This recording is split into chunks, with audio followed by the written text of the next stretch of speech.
Olá, sétimo período, tudo bom? Espero que todos estejam bem.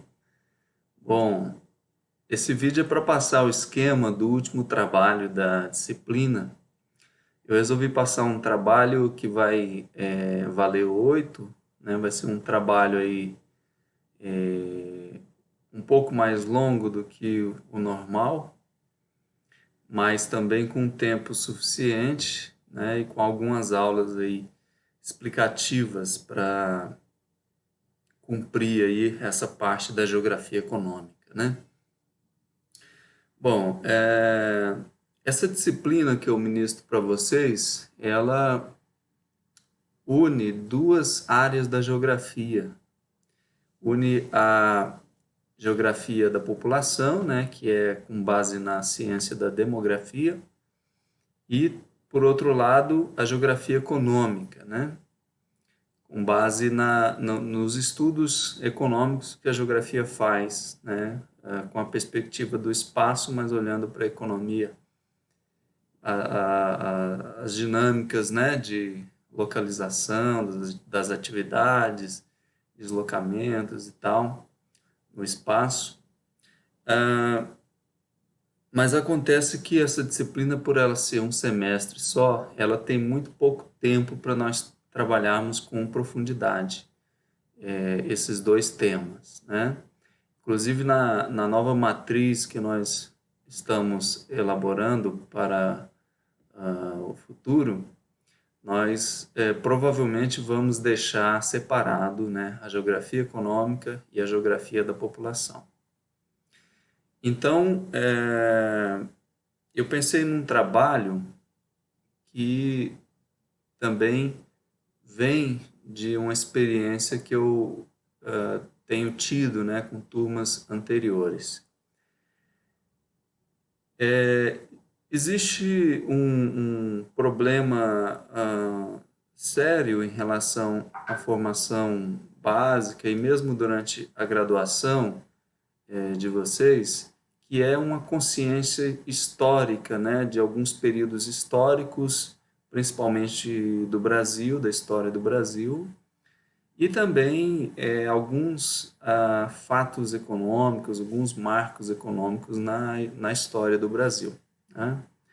Então, como eu fiz com turmas anteriores, eu trabalho no sentido de nós sanarmos essa lacuna no conhecimento que vocês têm e a gente primar por vocês terem uma consciência, né, de períodos históricos do Brasil e também, né, períodos econômicos ao mesmo tempo, né? As mudanças políticas e econômicas vão acontecendo na história do Brasil. Então, pensei um trabalho que vou apresentar a estrutura para vocês, que vai ter base aí em um texto. Se nós estivéssemos presencialmente, eu trabalharia com mais de um texto, mas eu sei que nesse momento da pandemia não é tão fácil vocês acompanharem essas aulas, desenvolverem os trabalhos. Então, nós vamos trabalhar com apenas um texto. Por outro lado, nós vamos trabalhar com vídeos, que são vídeos que eu já usava na disciplina presencial também, que eu selecionei para facilitar esse entendimento da história do Brasil, de uma perspectiva econômica, né? E aí as nossas discussões elas vão no sentido de olhar isso por um olhar mais geográfico, né? E aí eu vou fazer isso com as aulas que eu darei para vocês, tá? Vou mostrar aqui o esquema para vocês. Bom, o texto que eu vou trabalhar com vocês é o que se chama A Questão Regional, a Hegemonia Inacabada. É do Francisco de Oliveira. Esse texto é um texto muito explorado, né, na geografia regional, mas ele dá a base aí para nós discutirmos várias coisas, né? Inclusive as transições políticas e econômicas ao mesmo tempo, né? E também com um olhar aí espacial, uma vez que ele está discutindo, né, a hegemonia que São Paulo tem na economia brasileira, como essa hegemonia foi construída, né? É um texto sintético do Francisco de Oliveira, e que com ele daria para destrinchar e fazer muitos outros estudos, né? Então é um texto muito rico. E eu vou ter uma aula, né, que eu vou explicar a vocês esse texto. A aula é essa aqui, ó, que eu já dei, né, em outros semestres, que aí vou fazer vídeo com ela e mostrar a vocês. O Francisco de Oliveira, ele morreu no ano passado, um economista e meio que sociólogo também muito importante, né, para o Brasil. Foi um dos que, juntamente com vários outros na década de 70 em diante, construíram uma identidade brasileira dentro da universidade, né, com estudos endógenos, estudos brasileiros sobre o Brasil, né? Então ele e vários outros, né, alguns que já morreram, o próprio Milton Santos, o Wilson Cano morreu há uns 2 anos atrás, vários outros, né? Celso Furtado, que já morreu em 2005. E nós temos aí de legado, né, desses pesquisadores os estudos que eles deixaram para nós, né? Que, diferente daqueles estudos europeus ou norte-americanos que eram base para nós até a década de 70, agora nós temos uma referenciação sobre o Brasil que é produzida por nós mesmos, né?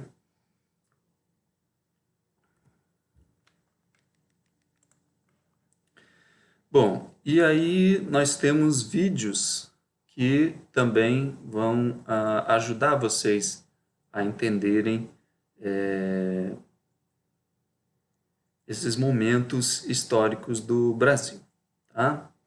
Começando aqui por baixo, tem uma série de vídeos que eu acho muito interessante, que é esta que se chama Economia Brasileira, a história contada por quem a fez. É uma série, acho que de 10 vídeos de 25 minutos, e eles vão contando desde o Brasil colônia até cada fase da economia brasileira, o que aconteceu, né, os principais aspectos, né? Então aí há ex-ministros da Fazenda, economistas, historiadores contando os fatos principais, né, que aconteceram em cada mudança econômica que o Brasil teve ao longo da história, né? Eu friso depois, quando eu falo sobre o trabalho, né, que nós devemos olhar todo o material de análise de uma perspectiva crítica, né? Se lemos um texto e utilizamos ele, a gente pode fazer uma crítica do texto, assim como os vídeos também, a gente busca fazer uma crítica, né? Aqui no próprio nome, né, da série, né, a história contada por quem a fez, já está considerando que quem faz a história são os políticos, né? Por exemplo, o ministro da Educação, das Finanças, né, da Fazenda, é, é o que constrói a história, ou o presidente é quem faz a história, né? O que é chamado, né, a perspectiva histórica dos ganhadores, né? Por outro lado, existe uma perspectiva de análise histórica que considera os trabalhadores, né, como motores da história, né? Os trabalhadores fazem a história mais do que a elite, né? Porque é o trabalho que faz a história. Então aí vai de perspectivas de análise, né? Então esse é só um exemplo, né, de como nós podemos fazer uma crítica ao material que a gente analisa, né? Existe uma outra série que começou falando sobre o Barão de Mauá, que foi o primeiro grande industrial brasileiro, né? Também criou o primeiro banco no Brasil, chamado Banco do Brasil, né? Que começou com ele. Que é importante a gente conhecer, né? A gente tem muita deficiência em relação à história do Brasil e isso nos deixa mal quando vamos fazer algumas análises, né? É possível que muitos de vocês não tenham ouvido falar do Barão de Mauá, né? Irineu Evangelista dos Santos, né? Então vocês vão conhecer a história dele. O History Channel fez um documentário sobre o Barão de Mauá e dividiu em duas partes, né? É um programa feito para televisão, tem lá os cortes e tal, não se preocupem com isso. Então são dois vídeos de 45 minutos sobre ele. E aí acho que depois eles acharam boa a ideia e resolveram falar sobre outros industriais brasileiros que são esses que vêm nos outros episódios, tá? O Matarazzo, o Facua, Martinelli e o Guinle. Então, para cada um deles tem um vídeo, né, muito bem produzido, que vai clarear bastante, né, vai ajudar vocês a entenderem a história do Brasil. Tem um outro que é o Café, História e Penetração no Brasil, que também vou deixar o link, assim como dos outros, para vocês, que é um vídeo institucional do governo brasileiro sobre o café. Tá? Acredito que a produção dele seja da década de 50, tá? Então, falando de toda a história do café. Aí, da mesma forma, né? Existe aí uma perspectiva governamental sobre o fato. Vocês não precisam repetir o que o discurso do vídeo traz, né? Vocês podem fazer a própria análise, uma crítica em cima daquele relato, né?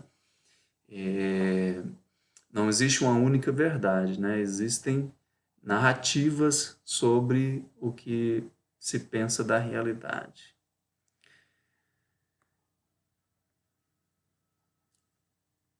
Bom, e aí o trabalho em si, ele é a análise, eu dividi aqui por períodos, mas vocês, quando forem fazer o relato, vocês podem se referir a outras datações históricas, tá? Eu preferi aqui períodos de governo, tá? Então, para cada um deles, eu coloquei uma extensão mínima para vocês irem seguindo, né? Saberem mais ou menos o tamanho de cada tópico, tá? Então, por exemplo, a vinda da família real é apenas meia página, um relato rápido, né? Eu não pego aí o Brasil colônia, tá? Mas tem um vídeo falando do Brasil colônia naquela série lá que eu mostrei para vocês. Então, a vinda da família imperial traz uma mudança institucional muito profunda no Brasil, né? Porque a corte toda vem para o Brasil, foge de Portugal, né? Assim que as tropas napoleônicas chegam em Portugal, né? Então, há muitas mudanças, né? Várias instituições que antes estavam apenas na metrópole, né, em Portugal, agora estão na colônia brasileira, né? Essa é a primeira vez na história que um país das Américas abriga a família imperial e se torna o centro do império, né? Então o Brasil foi o centro do império, né? Então essa vinda vai criar a, a primeira universidade, vai criar museus, né? Vai também ocorrer o que se chama abertura dos portos às nações amigas, né? Que aí é um intercâmbio comercial muito mais amplo do que antes, e também algumas nações vão enviar estudiosos para o Brasil, né? Então tem toda uma mudança aí que é nesse marco da vinda da família imperial em 1808. E aí temos o primeiro reinado, né? 1822 é a independência, e fica aqui Dom Pedro I, que decide declarar a independência do Brasil, né? E aí há um período aí, né? Mas acaba que esse novo império do Brasil é reconhecido, né? Por Portugal, também por outras nações, sobretudo a Inglaterra, né? Que tinha bastante poder sobre Portugal nessa época aí. Então, também meia página, né? Não é nada, uma coisa extremamente trabalhosa, né? Lembrando que para cada fase dessas aí, vocês podem recorrer tanto a elementos do texto, não vai ter elementos no texto para todos, mas vocês podem fazer pesquisas rápidas sobre o tema, né? Daí pode ser Wikipédia, pode ser blog e tal. Esse é um estilo de pesquisa informativa, né? É diferente daquela pesquisa que vocês fazem para o TCC, que segue toda um ritual, né? De que eu uso tal argumento, eu tenho que mostrar de onde ele está vindo, tal. Aqui não, aqui é um relato simples de pesquisa rápida, né? É o tipo de pesquisa que a gente faz quando a gente vai, por exemplo, planejar uma aula, e aí eu preciso aprender sobre elementos que estão ali, né? O texto vai trazendo elementos, eu paro um pouquinho, abro o computador e vou fazer uma pesquisa rápida e faço uma leitura, né? Então, basicamente, isso aqui é esse tipo de pesquisa, né? Não precisa indicar as fontes também, tá? Porque é um relato muito rápido, né? Relato aí de meia página, uma página.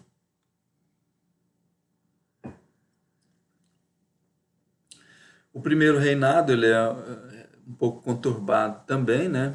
E aí, após 9 anos desse período conturbado, o Dom Pedro I decide deixar o trono em favor do seu filho, né, Dom Pedro II, que ainda era uma criança.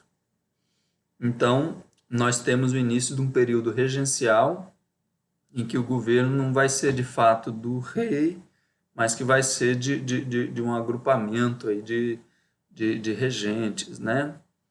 E aí, com 14 anos, Dom Pedro II vai se tornar rei, né? Em 1840. E ele vai reinar até 1889. É um longo período de reinado, mas há bastante problemas, né? Os vídeos e os principais fatos que vão estruturar a economia brasileira se dão aí a partir do segundo reinado, né? Que é quando o Brasil vai começar uma certa industrialização, né? Vai estar se urbanizando mais, né? Já vai contar com uma situação demográfica mais importante, né? E acaba que todo o conflito que Dom Pedro II enfrentou em relação à escravidão, em relação à industrialização, em relação ao próprio modelo político do país, acaba que ele sucumbe àquelas rixas, né, que havia entre os grupos, e ganha aí com um golpe militar o grupo republicano, né, que havia ali na elite brasileira. Então começa em 1889 a República, Primeira República, que vai aí até 1929, com um marco que vocês sabem que é o crack da Bolsa de Nova York, né, que aí vai quebrar a economia brasileira baseada no café. Então, Primeira República, esse período que às vezes é chamado de República do Café com Leite, né, porque alternaram-se presidentes às vezes de São Paulo e outras vezes de Minas Gerais. Havia essa alternância aí entre as oligarquias desses estados, né, na indicação aí de um presidente, na eleição de um presidente. Depois nós temos, né, um outro golpe militar, né, que no Brasil parece que nunca para de haver golpes militares ou golpes civis, né, e não se cessa de falar, né, em golpe também. Então, Vargas também sobe ao poder com um golpe em 1930, né? O último governo dele acaba em 1954, né? Há outros períodos de governo aí menores, né, de 2 anos ou menos, como o presidente Dutra. Mas o período aí compreendido por Vargas, né, é um período desenvolvimentista para o Brasil, né, em que se busca criar uma industrialização no Brasil que vá substituir as importações que eram feitas, né, de produtos do exterior. Então, um período desenvolvimentista e populista do ponto de vista político, né? Porque a figura de Vargas, né, existia toda uma divulgação em torno dele, né, como o pai dos pobres, aquela coisa, né? Então a gente chama esse tipo de governo que tem um apelo muito grande em relação, junto à população como um governo populista, né? A imagem do governo, do governante é muito importante no governo. Depois nós temos aí o governo de Kubitschek, 56 a 60. É um período que muda um pouco, né? Porque o período Vargas ele era fechado em si mesmo, né? Assim, a indústria brasileira ela era muito protegida para que no país houvesse uma chance, né? Para essa indústria se desenvolver, né? Como é que se faz isso? Coloca-se um imposto alto para a vinda de um trator, por exemplo, né? De outros países, e aí o trator produzido no Brasil, né, que foi produzido a partir de 45, ele foi produzido aqui, ele pode ir ao mercado com um preço competitivo, né? Então, basicamente, isso é o que nós chamamos de protecionismo na economia. E Kubitschek vai fazer diferente, né? Ele já vai convidar muitas multinacionais, sobretudo as de automóveis, né, para o Brasil. Então, de fato, representa um novo momento econômico e político, tá? Além de outras coisas, né? Ele cria Brasília, ele vai aí incentivar a abertura de vias asfaltadas, né, para rodagem de carros, caminhões. É diferente do período Vargas, que está aí baseado numa matriz de transporte com a base ferroviária, né? Então, esse projeto ferroviário também, com o Kubitschek, ele já passa para segundo plano, né? E aí nós temos depois, em 64, os governos militares,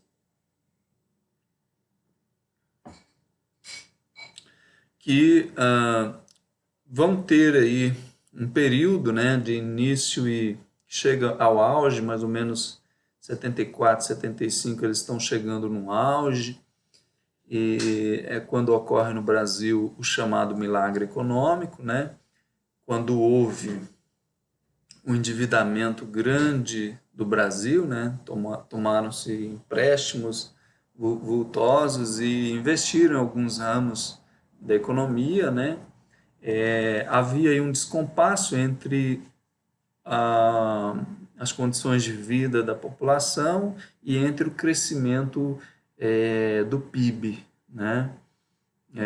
Nesse chamado milagre econômico, né? Então, algo muito típico do Brasil, né?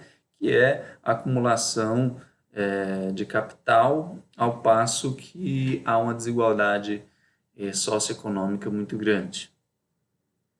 Então, depois de meados da década de 70, há aí um período mais conturbado, né? E também com muito enfrentamento da sociedade civil em relação à ditadura, e ela acaba cessando em 85, e aí entra um governo que é ali de transição, que é Sarney, né? Sarney vai pegar aí o país numa situação de alta inflação e vai ser um período economicamente muito difícil para o Brasil, né? A década de 80 é chamada década perdida. Então, o governo Sarney chega até 1990 e aí nós temos Collor, presidente de 90 a 92.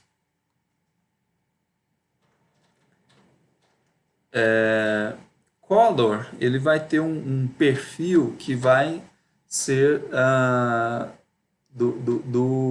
um governo altamente liberal, né? É quando ele vai tirar várias barreiras de importações que haviam, né?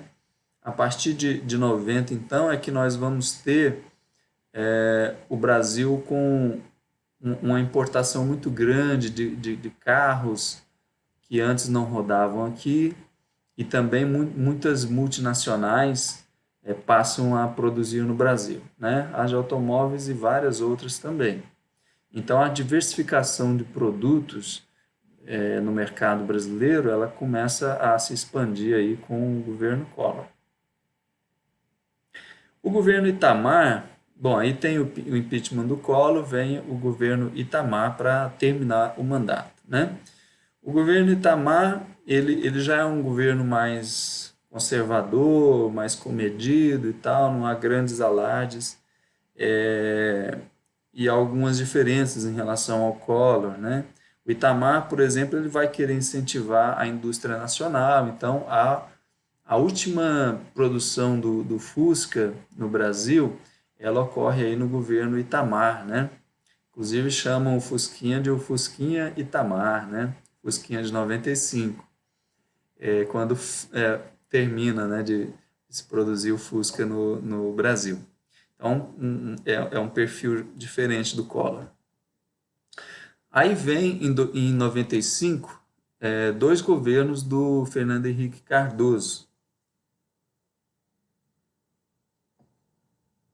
Fernando Henrique Cardoso, ele vai ter um perfil aí social-democrata, que é uma proposta política de encontrar um meio termo, né, entre o liberalismo e entre o progressismo, né, entre atender interesses empresariais e interesses sociais. Então, essa é a marca do governo FHC. E também aí, ó, no final aí do governo Itamar, está havendo a criação do Plano Real, né? Então, o Real, ele é criado, essa nova moeda é criada em 94. Quem é o ministro da Fazenda é o Fernando Henrique Cardoso. Também o sucesso, né, daquela estabilização econômica e controle da inflação, ele gera pontos para o FHC e ele vai lançar sua candidatura e ganha, né? Então, Fernando Henrique Cardoso já pega o Brasil numa estabilidade econômica considerável. E isso vai possibilitar, né, que o Brasil tenha uma valorização do salário mínimo. Alguns programas sociais vão ser bastante importantes, né, como programas de financiamento de colheitas, né, plano de seguro, safra, assim como outros, né, primeiro desenho aí do Bolsa Família existe aí no FHC. Então, vários programas sociais que a gente vai ver mais depois nos governos do PT, eles já têm um início aí nos governos FHC. De outro lado, o Fernando Henrique Cardoso tem uma perspectiva liberal também, né? Então ele vai promover a privatização de algumas empresas públicas, né? Empresas, fundações, né? Como a Vale vai ser privatizada, né? Então há esses dois lados, né? O perfil social-democrata tem esses dois lados, um liberal, um progressista. Um lado, digamos, esquerda, outro direita, convivendo juntos. Em 2003 nós temos aí dois governos Lula, né, e depois passa para dois governos, um governo e meio Dilma, né? Assim como FHC, há certa semelhança com os governos do PT, porque embora a temática central, né, do plano governamental petista ele ser progressista, né, se preocupar bastante com os programas sociais, há também aí uma inflexão do partido em relação ao atendimento, né, de pedidos vindos aí do empresariado, né, dos investidores. Então, há um atendimento de políticas sociais, mas há também um atendimento de programas. Não sei se eu troquei, né? Atende-se ao empresariado, atende-se ao clamor social por alguns programas, né? Por exemplo, nos governos do PT há a expansão da universidade brasileira, né? As universidades federais vão crescer, os institutos federais vão se expandir bastante também. De outro lado, o que existe? Existe o financiamento estudantil para financiar as faculdades particulares, né? Então, o mesmo governo financia a expansão do ensino público e a expansão do ensino privado, né? Outro exemplo é o Minha Casa Minha Vida, que com uma tacada só ele está atendendo toda uma cadeia de produção, né, de material de construção, as imobiliárias, os cartórios, os incorporadores, né, há toda uma rede de empresários aí sendo atendidos, né, de ramos da economia, e de outro lado tem um atendimento aí de uma demanda antiga, né, que é um programa habitacional abrangente, né? Ainda que o déficit no Brasil, para aquela camada que não tem a capacidade de pagamento de um financiamento, ainda continue bastante, né? Embora tenha sido feito alguma coisa no Minha Casa Minha Vida. Temos aí, então, a partir de 2008, uma crise econômica que é cíclica do capitalismo, né? Isso é típico do capitalismo, momentos, né, de bonança e momentos de crise.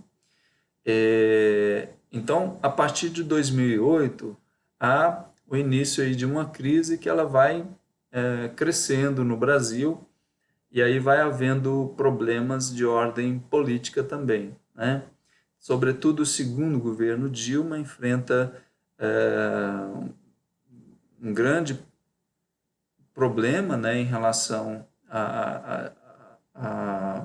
ao impasse na economia, mas também uma questão de representação no Congresso, que é muito pouca, né, para ela se manter no poder, e ela acaba passando por um impeachment, né, e quem termina o governo é Temer, né?